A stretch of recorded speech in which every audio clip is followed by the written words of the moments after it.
point is that I want you to start getting the habit of having a structure to the actual questions that you're asking, right? So I like everything you're doing, but it would be easier even for myself if I had everything there right in front of me. So right from the start, like we talked about in the very beginning, that your struggle is with closing people. Forget about the charm, forget about trying to, all the closing tactics that people teach in sales, because that's where I started. Like, you know, you have to, they don't really mean no until they say no 7 different times. You know, that's just junk. I don't subscribe to any of those like high pressure tactics. If you sign today, we do this and all that other junk. Like, we'll cut off this amount of money if you, like, I don't subscribe to any of those things. I think the only thing that I want to take price out of the equation anyway. If I'm working out the price, then we're all focused on the wrong thing. Now, if it's the deductible, that's the only thing that's the only challenge that should be standing in our way, you know? Everything else should be covered by the insurance company, and that's that. The price is the insurance totals, right? Right. So if we're playing games with high pressure sales tactics, then we're focused on the wrong things, man. So in other words, if we know what our map is, from the time they call in, all the way up through the getting there, and all the things we're getting ready to talk about, and the presentation, the inspection, the presenting the contract proposal, or preparing the contract proposal, presenting the contract proposal. When I'm sitting there and I've completed every last step, and I've completed the contract proposal, and I think I told you this on the phone, slide the paperwork, and if this meets with your approval, then I'll just need your signature there, there, and there. What are you using now? Like, when you go out and you see your customers now, what do you give them? What kind of visual materials, if any, do you give them? Or do you just go out and say, how you doing? My name's Ben. I'm here to look at your roof. Well, I don't start off by like showing the materials. Mine will be the old one. Yeah, got it. You don't start off showing the materials. Okay, got it. So that's something I'll like kind of get to as the conversation goes on. If it's the time to jump in, I'll jump in and bring it up. But it's something I'll bring in towards the end. You know. Okay. Yeah, I don't have any literature that I've given about the company or anything like that. I don't have any of that made. Okay. So so you give them a business card then? Is that what you give them? Yeah, a business card, and then if we get to like the contract part, then of course, literature on the contract. Mm-hmm. Got it. And I haven't given you any forms yet, right? Did I give you anything else? No, got it. I didn't think I did. I just want to make sure. All right. Like, I think what we want to start out doing is building, and that's why I really want to start with you, is the sales presentation, if you don't mind. Because because it seems like I really want to jump into the marketing, like the qualifying, how to qualify the leads. I think we talked a lot about that on the phone already, like how to, like adding those additional questions to have you written those questions down by chance? I did not, no. Okay. We should cover those. Let's cover them. We're going to do 5 additional questions to ask. So you're kind of winging it, right? Basically, when somebody calls you up right now, you're just kind of playing it by ear. It would be a good term. Going with the flow. Yeah, I mean, you haven't objected. Like I'm kind of using whatever they're giving me to work with, and then I'll ask some questions of like where they're at in the process. Got it. And then ask a few questions to kind of get some information out of them to see if they've already had it looked at one, or and then they might say, oh yeah, contractor's already been so I'm kind of finding out a little bit of information. Hopefully they'll tell me so if you're they filed a claim. You're doing a lot of good due diligence, so that's what that is, right? I mean, from what I could tell from talking to you quite a bit now, is that you're getting a little bit older and wiser already on your own through having it's like a some thing. bad I'm so reps. sick of I know it takes a while to learn. Like Rome wasn't built overnight. Like it's not one of those things. It's just going to be like an instant. Like you're going to know everything. Sure. So I'm actually glad that I didn't have. Well, it would have been nice to start off with some training, but I'm glad that I was able to pick up a lot of the pieces along the way. But you're learning that some of those relationships are no fun to be in. They're better not being in them. Like it comes off of you when you talk about it. Like I can tell, like you're probably almost suspicious when people call you up and they're like, "Hey man, what's Yeah, up with all the sometimes I feel questions?" I'm not even looking like I even want their business. Yeah. So, Right, It's right. not even the case, but like if they just catch me off guard and I get so many dang marketing calls, and so sometimes I'll answer the phone like it's one of them because it's some area code from like Florida or something. Right. You know, and so I'm they kind of just- like even hesitant to even give them my Which is name. a number Hello, they this is kept since Dan, they moved here because- 7 years ago. They've been here all Yeah. along. Yeah. And so I'm expecting a marketing call. I'm doing this. I'm What is the nature of your call? Yeah, what? Right. It's not like that, but yeah. Sometimes I'll answer the phone and I'm like, all right, I need to sound a little more excited about answering my phone calls. Which most of the time I am pretty excited. I let them know, that I thank them for calling and thank them for like their interest in, contacting us. How'd you find out about us? Just kind of engaging some kind of Sure.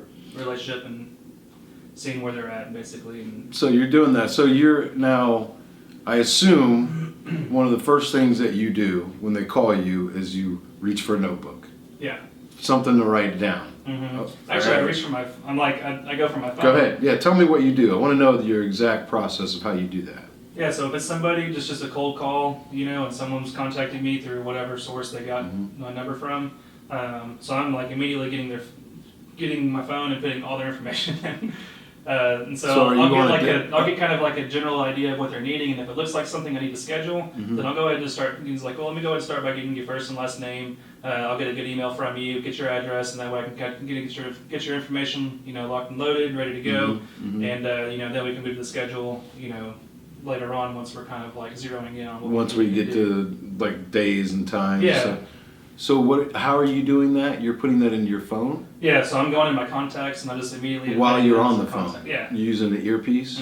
Okay, so you're doing dual, you've got something in your ear. Yeah, that thing's So you can awesome. work, yeah, so you can work. All right, so you're asking the basics. What I hear from most people, right, is like name, best number to reach you at, your address, obviously. They might preferably give you, cell phones, because it's just easy to keep it. Some people are really weird, like they want to get out their home phone, but they never answer. Sure. So And it's then- like I'll kind of ask for a cell phone in specific, just so I can, for a number of reasons, like easier to contact, texting, and then later on. So real quick, I'm calling you up.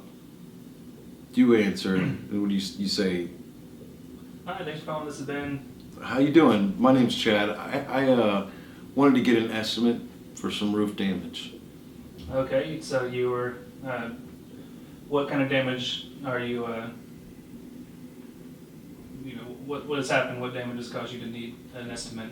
Got it. So you're asking them about the nature of the damage. Yeah. You are trying to find out as much as you can about the project as you can, right? Right. Okay. Well, I had hail came through. You probably heard about the hailstorm just came through, and looks like I know I probably need a new roof. I know it. There's already been a couple people that have been by, and I've been talking to the neighbors, and yeah, I need a new roof. And it looks like the gutters are beat up pretty bad, and fence, and maybe a couple other things. So then I would lead off with, well, I'm sorry to hear that this has happened, but I'm happy that you called so we can, get this taken care of. Empathy, good. Yeah. Good. I noticed. How about we start by, getting some information. That's what I'm leading into, like getting their contact info, like everything up front. That way I just kind of have it all, whether I need to email or whatever. And then I'll even say, once we got the phone, I'll shoot you a text with all my information, the email, website, stuff like that. Just so they can kind of have like a quick reference and just click it and boom, have a few things. So they're kind of like, doing something in the background or later on. So I'll get their information and say, well, I'd be happy to schedule a time. I'll look at my calendar while I'm on the phone with them and just say I've got some availability as soon as tomorrow at 2, or I'll put a couple options out there for them to pick from. Or if those don't work out, then let me know what time works for you, and I'll fit you in however I need to. Cool. So I think that's great, and it's kind of what I was building off. I wanted to know a couple things, like how you actually what you use. So it's not a notebook; it's your phone. And I would say, like, there's a couple ways to do this, and we can. And what I want to do, this is sort of like an intro to this. Okay. So don't worry about, like, because as you get to really get familiar, as we could put a couple pieces together, then I want to really go back through and fine tune it. And you and I will put together a presentation packet. Okay. That's what we need. That's what we're going to get to here in a second. But so like it's essentially laying out a roadmap for the customer right in the very beginning with all of your documents, all the stuff, all the essentials. But it'll naturally lead into the educating the customer and explaining the process. And I actually don't think, and I'm not sure if I told you this on the phone, I actually don't think that, I think I did tell you, because your big struggle was closing, right? You're trying to get it closed, right? Yeah, like being more persistent on like not driving away with everything up in the air. And that's been something that I had a difficult time, originally because I was like, well, I didn't even have I didn't have contracts for a while even. Sure. And so it was just like there's a lot of things that I was just like. And that made you nervous, right? Yeah, hey. like you're like, I'll figure it out. Expectations that they have, they already have a contract on their table, already signed with an agreement that this company's going to put together for them. And it's just like, already they might be sizing me up in multiple ways that I don't even have. That's so funny. I love it. I love it. I love the fact that you're still willing to go out there and just. You're gonna figure it out. Those are just the little small things, I know what I'm doing. Yeah. I know I'm gonna do it good. I'm gonna take good care of you. Yeah, exactly. I have good contacts. Yeah, but there's like so many things, and I'm just like, all right, I need. They're gonna expose me. They're gonna expose me. They're gonna figure me out if I don't have all this stuff. Yeah, and so it's just nonstop the things that you need to be doing and getting in place, and figuring it out. Where does it It's end? just so difficult. Yeah. It really is. And I don't know anybody in this business, all my friends, not a single one of them do what I do, or even close to it. Right. I don't have any connection with this outside of Sure. a couple friends that do Sure. have their own business, or have had their own business, Yeah. or have some knowledge about it, Right. So there's just a level of disconnect that I just don't really have. So meeting you was just a relief to have somebody that, Sure. has been there that actually, provides a service doing exactly what I'm looking for. Sure. So, Yeah. like I said, Specialized. It's a niche service. To me, So you need what I would like to also build with you is either I call it a customer lead sheet, okay? So it could be a customer lead form, all right? So in the sense, and I actually have a sheet. I'm going to give you a number of different forms that I have. All the things we talk about, I'm going to give them to you. Okay. We'll put your logo and all that stuff. Cool. So one of those forms would just be a basic customer lead sheet. And you could take this, so it's a piece of paper. It would be a form that you'd have to have around, you know what I mean? You'd have to reach into your folder and grab the form out and fill it out, right? Yeah. But I want you to visualize it there first, because this can be a form that, so once this thing grows and you're not the guy that takes all the calls all the time, because simply you couldn't. Yeah. Because you would miss them. So most of them are going to voicemail, right? And you want somebody to be live handling these calls, especially when you put so much money and effort into the marketing side of things. When the calls come in, you want to be able to answer them live if at all possible. And Right. With the whole home advisor thing, like you're learning that you got to be, you gotta be really proactive. Yeah. Those leads turn into anything. Speedy Gonzalez, Johnny on the spot. So Yeah. So I want to think of it in terms of you doing it, but also how could I teach my staff how to do this, right?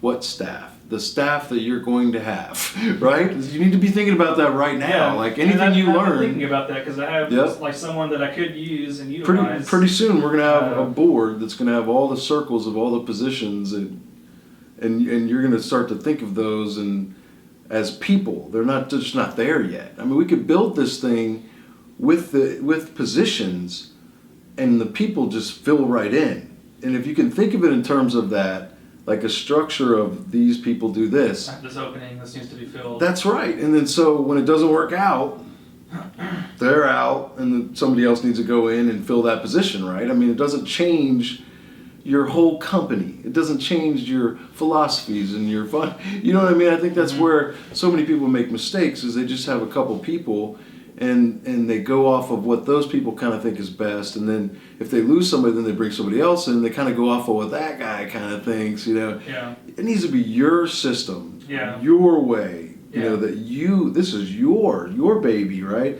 And so if you can think of it in terms like that, then if things don't work out, just fill them right in, So got a little off track, but if you have an office staff of a couple gals answering the phone, then it would be a form that they would immediately put in front of them. Or it's on the computer where they pull up a new form, right? Mm-hmm. And that could be, I mean, I could literally install one of these for you on the back end of your website to where it's a place that the person handling the call, as long as they're logged in, they click a tab, new customer, right? Click it, and there's a new lead sheet right in front of them. The point is that I want you to start getting in the habit of having a structure to the actual questions that you're asking, right? So I like everything you're doing, but it would be easier, even for myself, if I had everything there right in front of me. So right from the start, like we talked about in the very beginning, that your struggle is with closing people.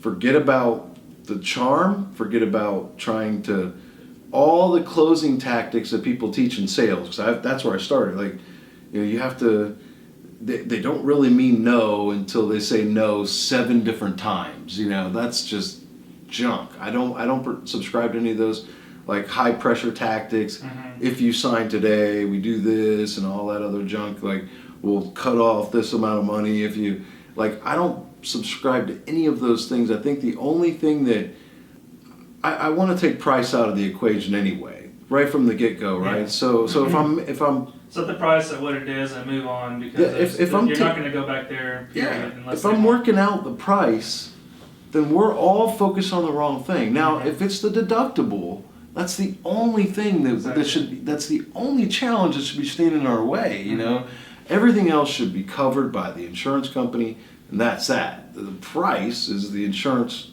totals, right? Right. So if we're playing games with high pressure sales tactics, then we're focused on the wrong things, man. So in other words, if we know what our map is from the time they call in all the way up through the getting there and all the things we're getting ready to talk about, and the presentation, the inspection, the presenting the contract proposal, or preparing the contract proposal, presenting the contract proposal.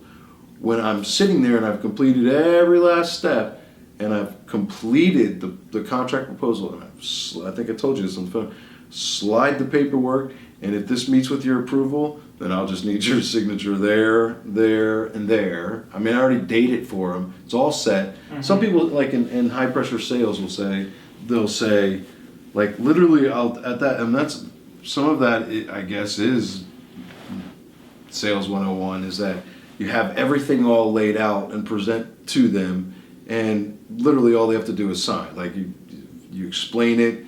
Some people say, just gloss over it, just sign. I don't. And we'll get to that, but I very, very detailed explain every single thing in there. That way it doesn't feel like he's just trying to, something that right, like, might be uncomfortable and not know. If there's something they don't understand by the time we get to that point, man, I must have done something terrible, like I've done it, or I'm dealing with the wrong person, you know what I mean? So, and I don't want to waste any more time. Once I've discovered that, I don't want to waste any more time. I want to go, I don't want to deal with it anymore.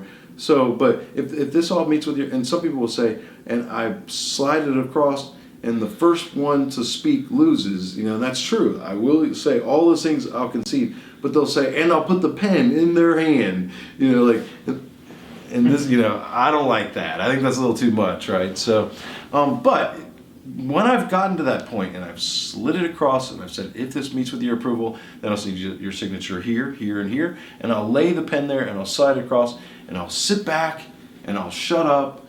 What I'm trying to get at here is that I'm so relieved, man. At that point, I'm so relieved. You get the finish line and you're like taking a breath. Yeah, I've done my job. Seriously, like, so So you as the owner right now, you have to wear so many hats, and that's one of the hats you're wearing, is that myself also in my business, like I'm the sales guy, you know what I mean? Like, I haven't ever felt comfortable in my business to grow it. I'd rather turn down the work right now than to grow the sales staff and I've struggled with it. I've contemplated it. You kind of have to, where you're doing. At some point, you're going to have to grow just so you can function in your current job. You know what I mean? Like, because the sales in your business is a full-time job, and in and of itself, as you know, like, that's probably one of the major thing that you're doing all day long is being the sales. Not just that you're out selling all the time, but I'm saying you're the sales guy, meaning that you're handling the service, all the customer service, like every last little thing to service that customer, pick out the color, and you're the project manager, so you're ordering the materials, you're dealing with the subs, and you're the owner.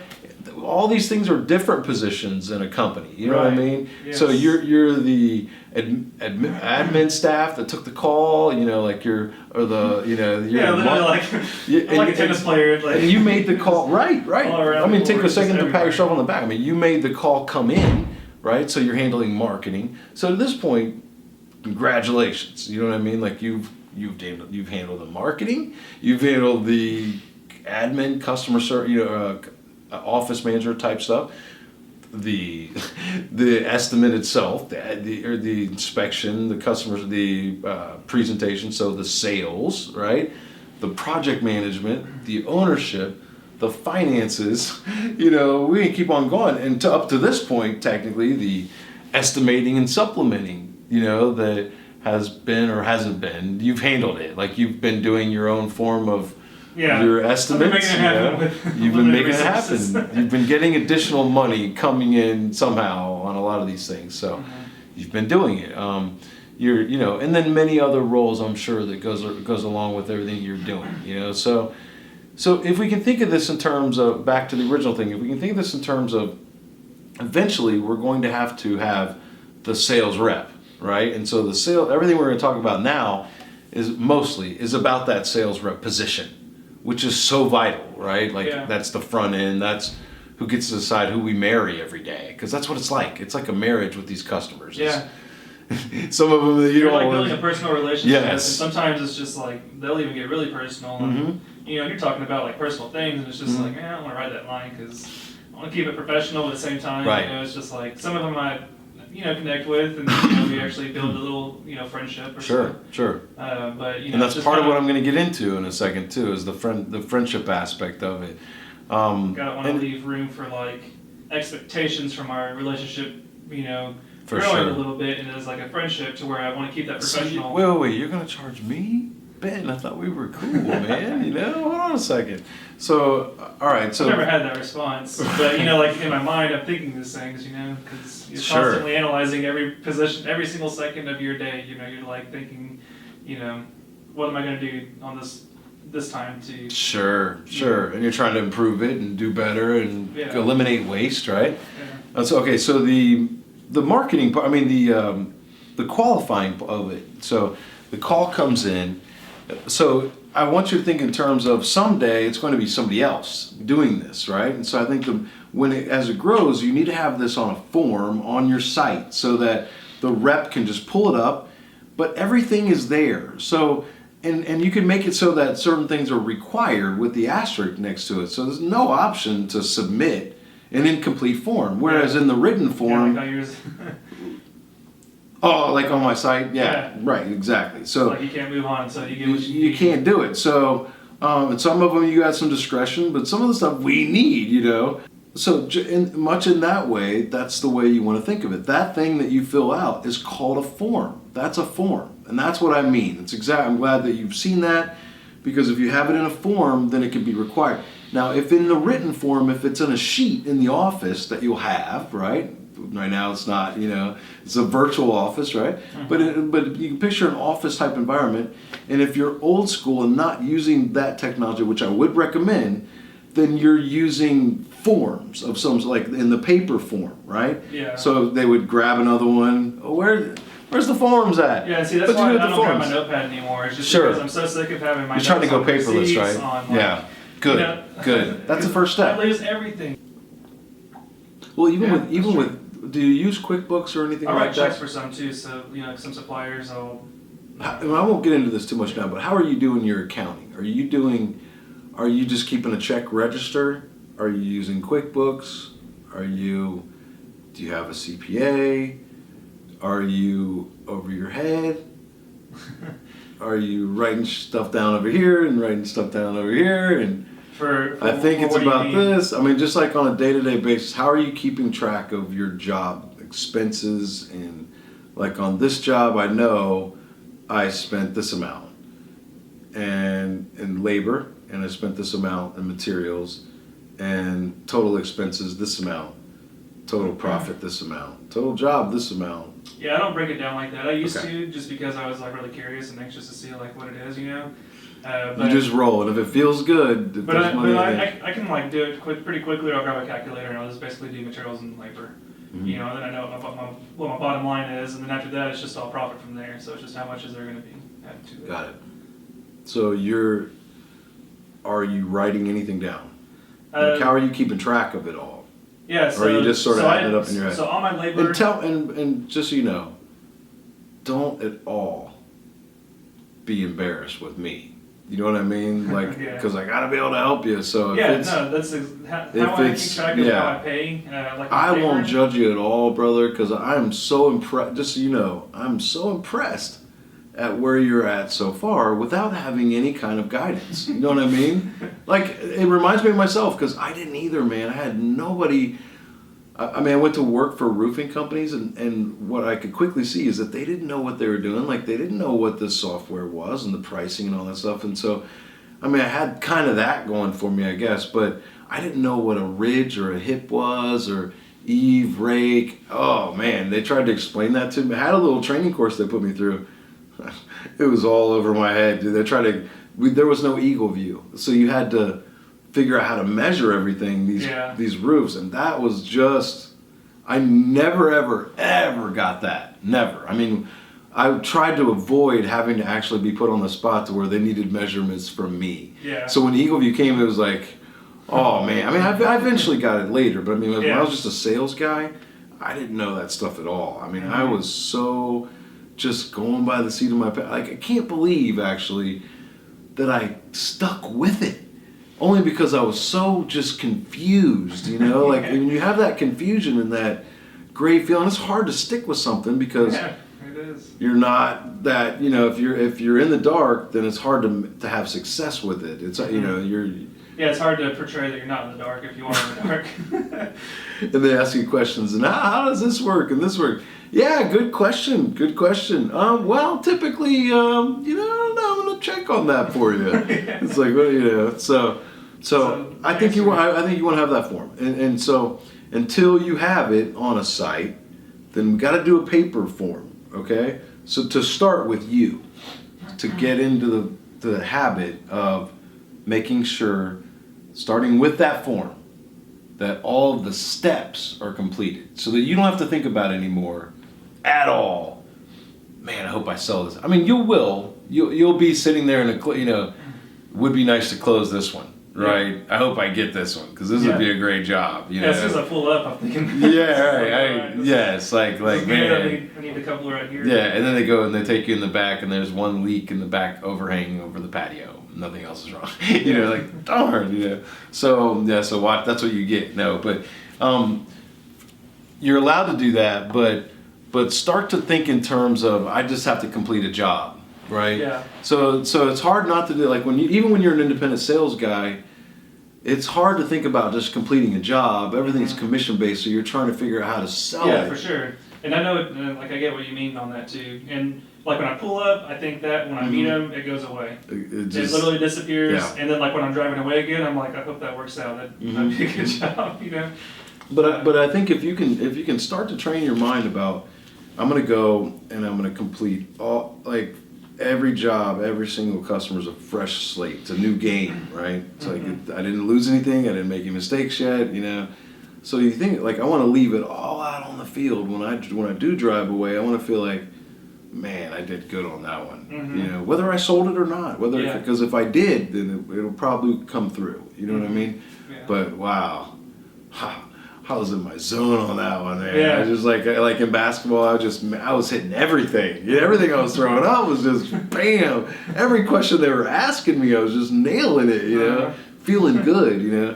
That's what you've got to do. You've got to feel that way, whether they sign then or not. Because I promise you, and the more we get together with this and when we map it out, it's a numbers game, dude. And especially if you do it the same way.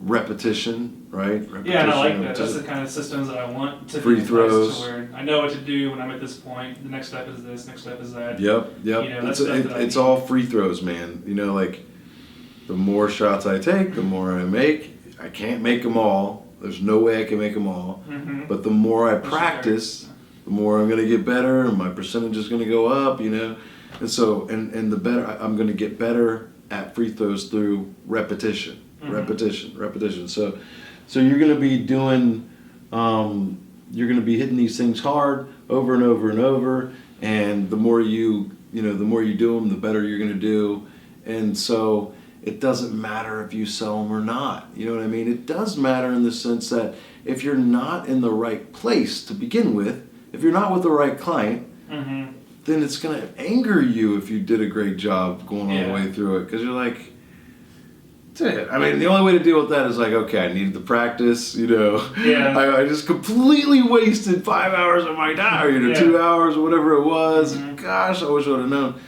And that brings me all the way back to the first point about qualifying the customers from that first phone call. Because we don't want to go places where we're not supposed to be in the first place. And there's no way to like hook somebody up to a lie detector test when they call. And we do not want to be sounding, I'm afraid you may be sounding like that a little bit too much on the, I don't know how you sound. What do you mean? But I'm worried that you may be sounding like almost like you're an investigator, you know, and they're like, dude, you know, chill out, man, you know, because you're probably, I feel like you've been through some rough experiences so much so that you're like, you know, with the new customer, like, holding your breath. What am I going to get? Like whenever somebody calls, When they call like, in, an yeah. estimate, Right. and like the insurance isn't doing this. This is, you know, Right. an estimate. You know, I'm getting estimates for my roof. The insurance. Nobody pays the deductible. People tell me that all the time. Nobody pays the deductible. Right. I mean, the only person I need to pay the deductible is like, well, that might be true. And that's how they convert the roofers, man. Think about how you feel. You're like, how am I going to make it in this game? Because everybody's, Yeah. you know, if that's really So true. yeah, when they're asking for estimates, and it's obvious they're calling from the hailstorm, and it's obvious that their insurance is covering it. I'm not going to go spend all the time to give them an estimate. Like, it's just not something that I'm interested in putting my time into. You know, because I don't feel like they're taking me serious if they're wanting to do this and not listen to what I have to say about what I'm explaining would be the right way to do it. Yeah. But, you know, It's not if they're not being upfront with me, then, it's not a good strategic move anyway, right? So let me explain. like, they can trap me there, you know, but I'm, you know, if I don't get that information out, you know, ahead of time, you know. So like, let me explain. There was a time in my career where it did make good strategic sense because the adjuster wasn't required to do an estimate. Does that make sense? So if you already had an estimate on hand, there was a good shot that they would just approve it, you know, your estimate, and just keep moving. You see what I mean? So it made good strategic sense to be prepared already when they came out with the Xactimate, everything in line, and then just sort of knock that out and do good with it, right? But as I learned more, and I learned how to maximize the estimates even more with other tactics, and then I learned that these field adjusters don't even have the authority, you know what I mean, to pay the kind of money that they're supposed to be paying, right? For one, and for two, they started requiring that they all do the estimates. So like State Farm, you'll notice, always does their own estimate. You know, Allstate always does their own. USAA, Liberty Mutual, Safeco, Farmers, Foremost, they all definitely do their own estimate, right? And so if they're going to do their own estimate, it just makes perfect sense to be able to see their cards first. Yeah. You know what I mean? Like in that estimate today, 758 is what we submitted to that company. They were at 69 to begin with, but then from there, they approved the roof where it wasn't previously approved, and the adjuster was like, we're approving the roof. Get us an estimate, right? But she made the mistake of also saying, she goes, we're approving the roof. She goes, the engineer will have his report done next week, and then I'm going to get a building consultant out to write an estimate. In the meantime, can you get us your estimate? And I said, she just told me they were going to have a building consultant write an estimate, so I knew that. So I was like, and I told her, I go, well, since you're going to have a building consultant write the estimate, and I go, and because I don't know what it is that it's even approved, technically, I don't know what all you're going to approve. why don't you go ahead and get that estimate to me first, and then I'll get you an estimate. You know what I mean? And so the guy wrote an estimate, and it was at like $300,000. And immediately looking at it, like I spoke with the adjuster, and she was like I told her right away, it's missing 700 and something linear feet of cornice trim that she previously said was going to be approved. And he just had 140 linear feet. It should be like 838. And clearly she didn't even review it, you know. And so I brought that up, and she goes, no, we approved all that. And I go, really? Great. Can you kindly show me where that is? You know, because that one item, the material, like the contractor ordered the materials already, $111,000. Just the materials to buy that trim. Wow. $111,000. Okay, back to we're losing time, right? The main thing I wanted to get to is 5 additional questions. Okay, so you're asking all the right things. On that form, you want to know what their name is, their address, obviously, where you can go to, their number, best time of day, all those things. And you do. Some people don't ask, what is the damage, right? And so I'm glad you're getting that right there is a huge difference from a lot of people. You know, somebody says, yeah, I need a roof estimate. Okay, what's your address and your time? Oh, and they just run out there, you know, or I need roof repair, you know, and they just run out there. So many times, if you just asked a few questions, you could have cut back on that waste entirely, right? And so the main things to ask, in addition to some of the no-brainer, and I think you need to ask a lot of questions about that damage, like so what have you noticed, right? Yeah. One of the big things is, did you have interior damage? That's a big thing to ask about. You want to know that when you go out there, because sometimes you just don't ask that, right? And the question's either going to be no, right, or yeah, we noticed some, or I don't know, I'm not sure, right? Like, they acknowledge that they might not know if they have it. The ones that they think they know, because they think they know, right? Until you walk around and show them, oh, wow, look at that. Have you been seeing any of that yet? Have you seen water spots that they didn't see yet? Yeah, a lot. Yeah. Okay, good. So you have. That's normal. Like, that happens. Yeah, and I'll tell people that too. I was like, I can't tell you how many times that I walked into someone's house and they had no clue they had damage. I don't know how to say it any other way. Yeah. And I'll be in the room within a matter of seconds. I'll locate a water spot that they haven't acknowledged. And it's just because you're not looking for damage in these areas. This is not. You know. I'm telling you, bro. I don't know how to explain that any other way. I say it the same way. Like, I can't tell you how many times I go on in. You know. Yeah. One thing I've had. One's like in a bathroom. The other one was like in a closet, which I get because it's a guest bedroom and it's something that kids wouldn't use see in the it. closet. Like today, there's one in the closet. It's just like when you go in the closet, look back up at that one. You know, like the where the doorway is. Yeah, like nobody ever thinks to look there. Why would you look there? You know, but yeah, you're where you're at now with that is great because you're already into that. You're already used to saying that, right? So, but I want to know. Ask over the phone if they have interior damage. That's a good idea. Yeah, because then you could be prepared. Like, I'm gonna need to get into this house. You know what I mean? Like, I'll explain that I'll check all the ceilings. I was like, it's just part of our inspection. You know, got it. Tell me you don't. Good. I want to just verify just so you can get a second pair of eyes that are trained to locate these items. You know, and then on top of that, we'll go in the attic and and then if anything, try to point out. And it's just like I started doing these steps because I'm like, if I can just offer so many things to them that I get that I doubt the people that were there before me are going to do, and the people that go there after me are going to do. And so they're going to hopefully have that to compare and say, all right, well, this guy was here for a while. Yes. He checked this, he checked that, he checked this. This other guy was just like, got on top of the roof, came back down, let us sign a contract. Okay, so look, anyway. you're asking all this question on the phone, and then just it's the things that most people do ask, get a real good detailed description of the thing, and ask them, like, did you notice anything to the, they'll tell you, and then you fill in the blanks. Like, so if they say roof gutters, right? Then you fill in all the other blanks. Okay, anything on the inside? Did you see anything on the fence? Any windows, doors? Like, you throw it out. You want to know how much they know of what they have damaged, so you can spend a little more time than not on some of those issues. Like window, not so sure about the window. Then you can that you have I've got window damage, or all this information is good information. But okay, the important stuff I'm trying to get to is 5 questions, right? So number 1 is have you already notified your insurance company, right? So yes. Number 2 is okay, and have they sent someone out already, right? And then number 3, okay, and what'd they say? Like, yeah, they came out and they looked, and what'd they say, right? And who is your insurance company? It'll be natural at that point. After you've already gone through that point, okay, and who is your insurance company, right? And then so that'll come easy at that point.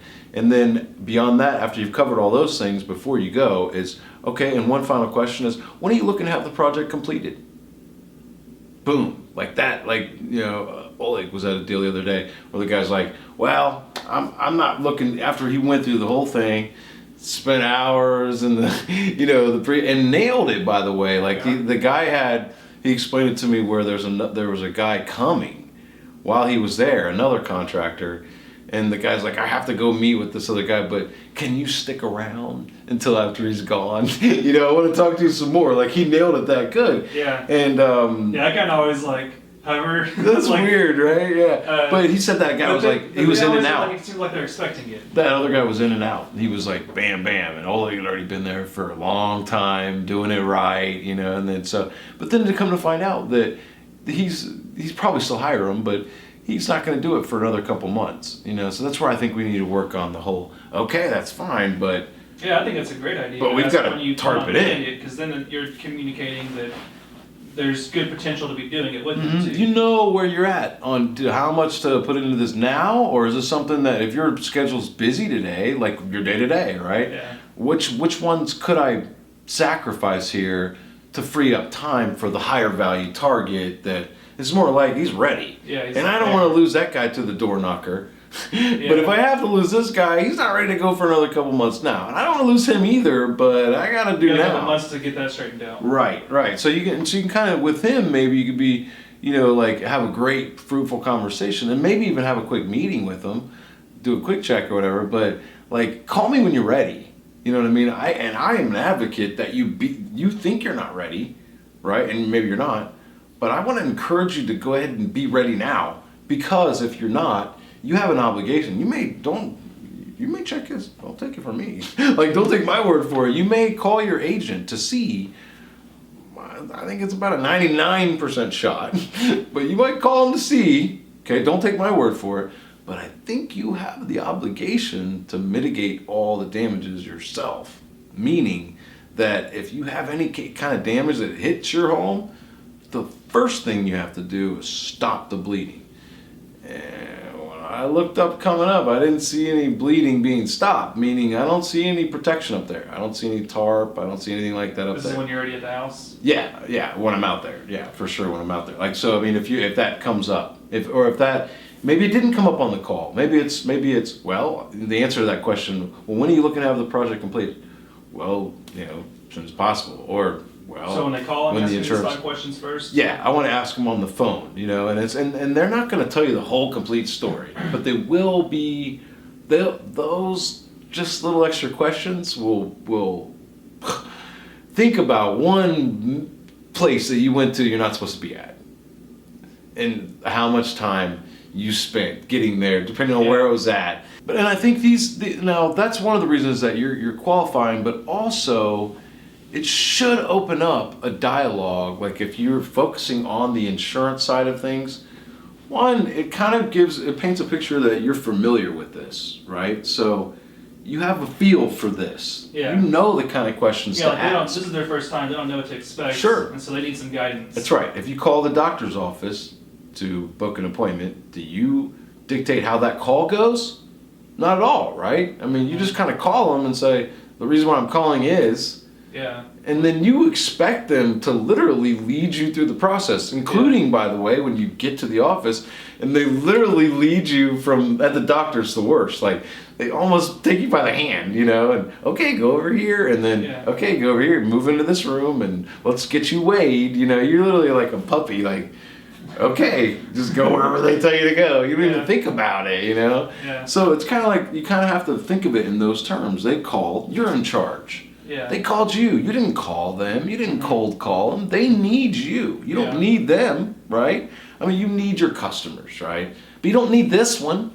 You know what I mean? Like, you don't have to have this one. Yeah. So, I mean, so they need you. That's the first thing, is that the tone needs to be, and even if this is something that's delegated down the road, you know, somebody else is dealing with this, the office manager, whoever it is dealing with this, they need to be trained on this too, you know. And by the way, anybody can do these kinds of things. They can get it after a while to get into the essential thing. They'll learn after taking so many of these calls and dispatching them out and having pissed off sales reps like, why did you send me out to this thing? Why did you even book this lead? You know, or the owner yourself, like, Sandy, you know how much money? I mean, the sales rep was really upset and we got money into it, and, you know, like, why did we go out on that one? You know, you don't want to have those but I mean, those will happen, and that's how they'll get better at booking these things. But you want to open up a little bit of a dialogue, and you have to kind of feel it's different. You kind of have to feel it out a little bit, right?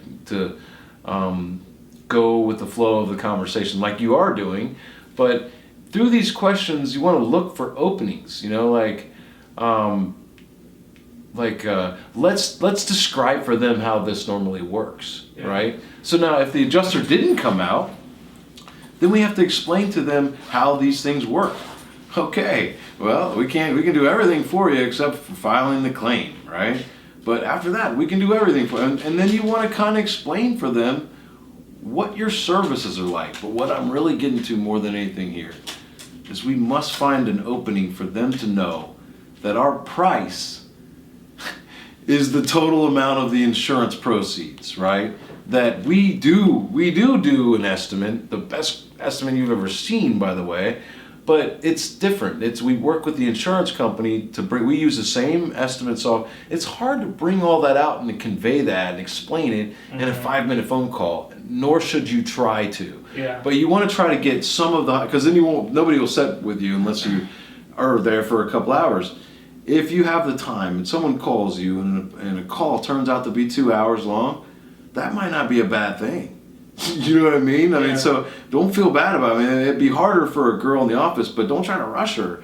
Like, love the one you're with. You know what I mean? Like, if it's a complete waste of our time, we've been able to determine that. Let's stop yip-yapping and get off the phone. You know what I mean? Yeah. But it's better to spend more time on the front end with the client than not. You know what I mean? Right. Like, and waste. Because a lot of things have been discussed already. Like, you've got a lot of things out there on the table. Right. If they still want you to some come, kind of level of communicate or comfort that there's, you know, after the beginning, you know, we're still in this. And if I explain to them like if there's a problem with the deductible throughout a longer conversation, they're gonna let us know that. Right? They're gonna eventually say, they always want to ask you something's wrong, you know, and it's like, what is it, the deductible? Yes, it's the deductible. You know, like if you can't get them, like if they don't mention it to you first, it's the deductible. You know what I mean? So a lot of people lead off with like, you cover the deductible, right? Right. And it's just like it's nice to meet you too, sweetheart. You know what I mean? Like, can we lead up to that? You know what I mean? Like a little bit of foreplay first, you know? So yeah, I think it's like we want them to know that we're not going to focus on the way that the price is now and how we can work with that price and what all we can provide for that price. Yeah. Because it's always wrong. It could be wrong. I learned that last year whenever I was, you know, I feel so blessed to even have all the roofs I had. Sure. You know, but and think of the experience too. I got a ton of experience and it was just taking notes like crazy in my head every step of the way. So, you know, I mean, I had literally no training at all. Yeah. You know? Yeah. And so I was like converting people that I was already working for already, and so there's already just like some kind of sense of comfort. Sure. And since I had them, like their neighbor had no problem using me, and then their neighbor had no problem using me, and then now the other neighbors it became a real business. All of a sudden, like 2 people down it wasn't the road personal called me, anymore. and the lady was outside one day, and I was just like, hey, That's great. and she was just like, hey, how are you? She's like really friendly. I was like, all right. That's fantastic. I ended up losing her, but I got everybody else. Boom. You know, like that. Yeah. It was all over up and down that street. You know, like they were probably sick of me. You know. So we want them to know that it's not so that. It's like feeding off of this like little bit of opportunity and just helped it kind of like grow. That's beautiful, man. That's the way. I mean, honestly, a lot of people really struggle with that, and if you can nail that and keep on feeding it, like don't let off. Like you gotta. That's momentum, right? Yeah. Don't you feel momentum more than anything in this job? Like with sports, like they kind of get on that winning streak. Don't you feel momentum sometimes? Like when things are kind of going. Every day has appointments, and all of a sudden, we don't have any appointments tomorrow. What the heck? And Yeah, that's how I felt get a when little my first day. I sluggish, only had you know? like, I may not even had anything, but Yeah. yeah, it's now whenever I look at my calendar, I'm like, man, I hope next week I have this time available because I have things scheduled out. I never knew how to schedule You'll before. need to follow up. Yeah. Yeah, and so yeah. you know, had to learn fast to organize myself because this is a big monster I'm running here now because I got this roof going on, this one coming up, I got a paint job here, I got this spin staining guy going to these 3 different addresses, I got the window company scheduling to come out and inspect these 4 houses. And what you said is best is that your schedule is in charge. Yeah. Your calendar, right? Not all the customers' calendars. That's hard to do. Like when I had that problem when I got started in sales years and years ago, as my job, I had to set appointments for myself, for my own sales, and when I would call and I'd get to that point and they would agree to do it, like I would just be like, oh, well, what time's good for you? It was just open-ended, right? Like, what time's good for you? Yeah, and it sounds And like you're unorganized. Right, I'm unorganized, and then they would tell and they me, always would want me to give them something. like the You know, doctor, just like, well, you tell me. like back to the doctor's office, right? Yeah. Like they tell you, you know, what do they do, man? They say, well, I've got this open and this open. Like that's very matter of fact. It's business, you know, and we're Yeah. just filling in the slots, right? So, Yeah. so I think it's better that if we have a plan, which we'll eventually help each other to do, or we'll work together to build, is we have a plan of how many jobs we're trying to do because we're trying to figure out how much money we're trying to make, you know, as a goal. And not because we're all about the money, but because you have to have something to go off of, right? Because you do need a plan. It is true, right? So you have a plan, know how much money you're trying to make, and then from there we decide how many jobs that's going to take based on a predicted, forecasted average per job. And we talked a little bit about this before. And then from there, we're going to figure out how many appointments we're going to need to basically run that, and how many people it's going to take to facilitate that Yeah. that we're going to need to do over how much period of a time. It can all be broken down by the science, and literally take those appointment time or those appointments that we need to do, those amount of appointments, and literally put them into the schedule. And it becomes, when are we going to start this monster? What day? And we put them in there now, before we have the people, before we have the customers to call, you know, the prospects to fill them in, you know, like before we even have the reps to fill So go those. onto your calendar and put these as appointments for Yep. inspections before you even have a phone call for the inspection? Precisely. That's the way you must do it. Okay. Move it, and when you try Now I it, just find the empty ones and tell them those ones. right? When you try, you'll never do it any other way because Okay. it'll feel odd to you, right?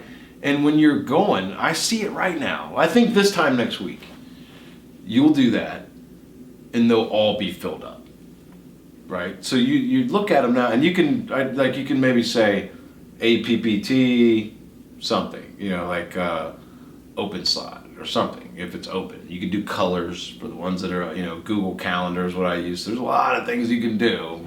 You're using iCal, I think, so lots of, I don't know what you can do in there, but I'm sure there's lots of things you can do. Yeah. So that the status is open. And so you know, after you use a little bit, that these are all my open slots. Easily I can look at it and see these are all my open slots. When they're set, they change color or they change name or however you want to do it. Or they become bold, whatever. I don't care, whatever works for you, Yeah, right? I never mess with the color ones too much. I keep it the same color. Good. Yeah, like if it doesn't work for you, right? So, but the idea is that It's just that something I've plan thought can about, be so- that plan can be so specific. To me, it connects when it actually goes into your calendar. When it goes into your calendar, right? So now, we can literally have weeks full of appointments booked in our calendar, and then we can go about filling those people in. So now we're back at the phone call again. You know, back up, rewind. We're on the call. We got through all those things. We explained to them that, you know, essentially a couple of key important things is that, you know, we're an insurance, the way I did with, you can say however you want, but we are an insurance restoration general contractor. And that means that we only handle insurance restoration jobs, insurance repair projects. So if you're probably doing a lot more retail, so you want to, most of the percentage of our business is insurance repair, something to distinguish. And how we do, like, we're very, very experienced doing that, to the point that we use the same software as over 80% of the insurance companies use, right? And I usually get into that after I've gone through that whole, your insurance company, did they come out, what they say, and who's your insurance company? Mm-hmm. If they said State Farm, then I know State Farm uses Xactimate. So like over 80%, and State Farm's one of them. So we actually use the same pricing that State Farm uses. So, but the problem is not, it could be, right? Not, it may be, not, there's a chance that your estimate that they gave you is short. No, like that, there's not a chance. Like, always, you know what I mean? Always, when we see a State Farm estimate, it's missing something. Sometimes a lot, sometimes a little, but I mean, just to give you one idea, if it's missing chimney flashing, that could be $400 and so, just that one item. So it's never about the price. It's about the items that are included in the estimate. So just so you know, so we're clear, right? Because a lot of times they'll say, I need you to come out and give me a price, right? Mm-hmm. Or give me an estimate, right? Yeah. Just so you know, just so we're clear, like our price, like our goal is not to come out and try to see what all we can get done for the price that they have. Our goal first starts with, what's wrong with this insurance estimate? Like the name of my video series, right? Like, what's wrong with this insurance estimate? First we want to see where we're at, right? And so, like, and I don't say we got to come out and scour your insurance paperwork. No, first we want to see what's on the job. We want to analyze the job itself, not your paperwork, but the job, right? So we want to have a look at the project first. Not what the insurance adjuster says. Why do we need to do that even though an insurance adjuster already came? Because 10 times out of 10, they always miss something. So the benefit to you is that we're going to give you a full property damage assessment. Like, we're going to inspect the entire property for storm damage repair, or for any storm damage evidence. If we see it, we'll document it, put it into photos. We'll check every room ceiling, every room, closet, and hallway ceiling, as much as you'll allow us access to, the attic. And for any other purpose, if we find nothing wrong with any of the inside, then you'll know. You'll have that peace of mind, knowing that a professional came in and checked every single thing out. So anything we find, we're going to document it, give you the photos, then we'll go from there. Because I think what we find most of the time is when we go through that process, we see that the insurance company missed this, they missed that, they missed that. So if they missed all these things, then the amount of money that we're focusing on right now, that you're trying to go get somebody to give you an estimate for, that you can fit into that number, is the wrong number. Right. You see, so you don't have to hire me.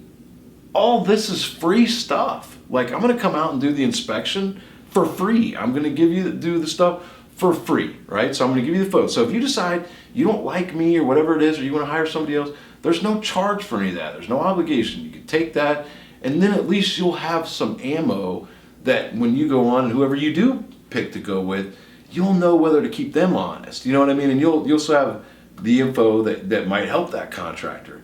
It's yours, free of charge, no obligation. Mm-hmm. We do that because so how do you give that to them? In a Google Drive folder. Okay.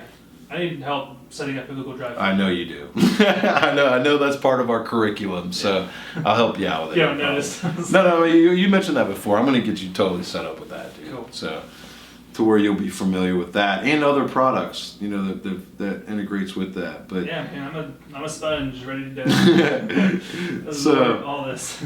so the common thing that I always like to say when they say, and if they don't ask me, maybe I say to them in that instance I was just describing, when they say, I just need a price. Well, sir, I can give you a price. I understand you need a price. We all need a price. But, what I can tell you is that I can actually give you a price right now over the phone before I ever come out and even put my hand on my tape measure. I said to him out there, I just need you to give me a price. Well, I can give you a price now, and I'll actually have a tape measure there. Before I ever put my hand on my tape measure, I can give you a price now. They're like, all how could you give me a price over the phone? No, really, I can give you a price over the phone right now. Our price is the total final insurance settlement. So whatever it is that they approve, that's our price. That's our price. So but we have to first start and make sure that we get everything included into that report. Everything that's there. If it's not there, we're all talking about a price that's no good anyway. You know what I mean? So you can get as many estimates as you want to get, but if you're starting from the wrong position, you're starting backwards, right? Yeah. And so, like, honestly, Ben, this is me now talking to you, Ben. I don't want to go out there and talk to them if that doesn't make sense to them. Mm-hmm. That doesn't make any sense. Maybe it's because they didn't get it. What if So I just need to do it further. What if I was to tell you as a customer, well, I need a price from you, forget my insurance.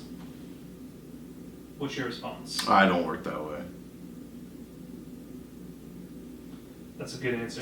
I don't, but I need to figure out how to let people down. But here's without getting putting myself in a bad position to where they can go online and be like, oh, this company wouldn't even come out to give me an estimate. Let me back up with that, okay? The internal answer, meaning if I played it all the way out in my mind, worst case scenario, I don't need this guy.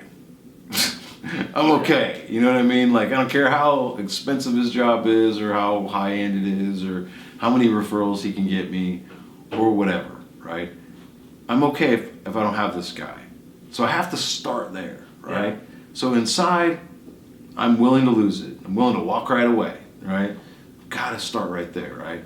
And then we have to realize that it might not be that he wants to circumvent the insurance company. I just took a flight from Denver last night, and it's like, that would be like me walking onto the plane and saying, you know what? I can fly this thing.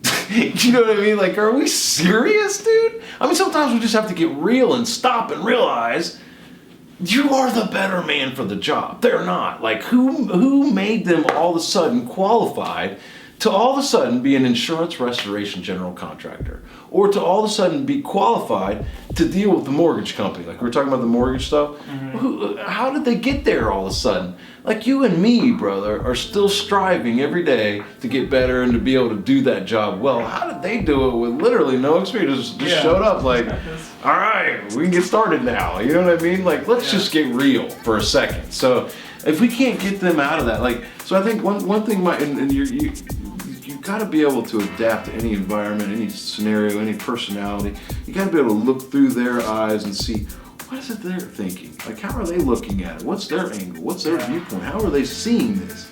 And maybe if you can do that and see it, then you're like, oh, it's not me. It's not that they're trying to rip anybody off. It's just that they need a little further clarification. So it might be worth the trip out there, right?